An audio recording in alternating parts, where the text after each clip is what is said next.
know that we have work to do. We are really working to earn every single vote in this country, and we want to earn the votes of the Latino and Hispanic community. We have made a historic investment in our Latino and Hispanic paid media program, more than any presidential candidate ever, and we're going to continue to do that work. All right. The Biden campaign admitting they have some work to do to win over some Latino voters as President Trump hosts multiple Latinos for Trump roundtables in the key battleground states of Nevada and Arizona. Here with what's at stake is big data and Hispanic market expert and CEO of Send Plus, Lily Gil Valletta. Lily, good morning to you. Good morning, Steve. All right.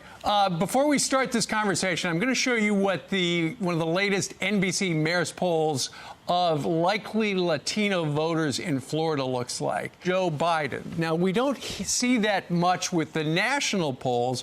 What is going on with the Latino community? Well, first of all, everyone is paying attention when there are 31 million eligible Latinos. But here's a fun fact. 1 in 3 of those voters live in 5 states, and sure enough, Florida is one of those. Now, Florida Latinos are particularly different because of the Cuban and Venezuelan profile of a lot of them that have fled socialist and communist countries to be here in the land of the free. And of course, a message that emphasizes that opportunity, Trump's agenda for prosperity, and obviously, some of that association of the Democrats with the socialist agenda is definitely, playing as a benefit for that audience, very important audience in Florida. You spend all day, every day, analyzing big data. And so tell the folks what you have found over the last couple of weeks regarding, it sounded like Donald Trump was static. And then slightly before his convention, he started to take off with Latino voters. Why is that? Exactly. So I invite everyone to go to thepulseof2020.com. We're not paid by anyone. We are actually putting out a scraping and analysis of all open source digital discussions.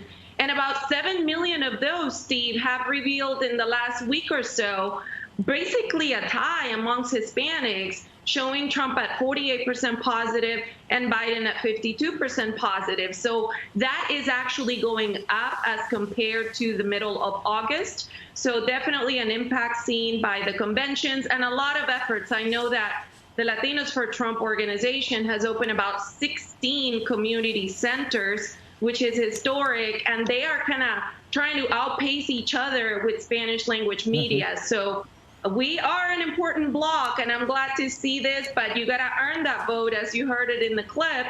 It's not a last mile effort. Sure. Of course, the big news yesterday was that Michael Bloomberg, the former mayor of New York City, where the both of us are sitting right now, has announced he is going to put 100 million of his own dollars into the campaign in the state of Florida to try to help Joe Biden. So that just goes to your earlier point about how important it is to, try to convince as many convincible, persuadable people down there that Joe Biden is the guy for them. That's exactly right. There's 3.1 million eligible Hispanic voters in the state of Florida. We know how important Florida is. But at the end of the day, sure, putting the money is great. But what is that message? Is it resonating? And our last analysis of the top 5 issues that matter to Latinos has jobs and the economy at the very, very top, followed by healthcare. So it needs to be an agenda of policy. I think the strategy of trying to point at personality is probably not going to work, because after a pandemic, everybody, including Hispanic Americans, are looking for results and a better recovery. Sure. So my exit question is keyed to what you just said. You said the number one issue with Hispanic voters is about jobs. Now, I'm sure the Trump campaign would say, look, he created so many jobs in the Hispanic community before the coronavirus. So do people look at the number of jobs he created before the pandemic struck, or the number of jobs that have come back, or the fact that things aren't moving as fast as a lot of people would like to see them move?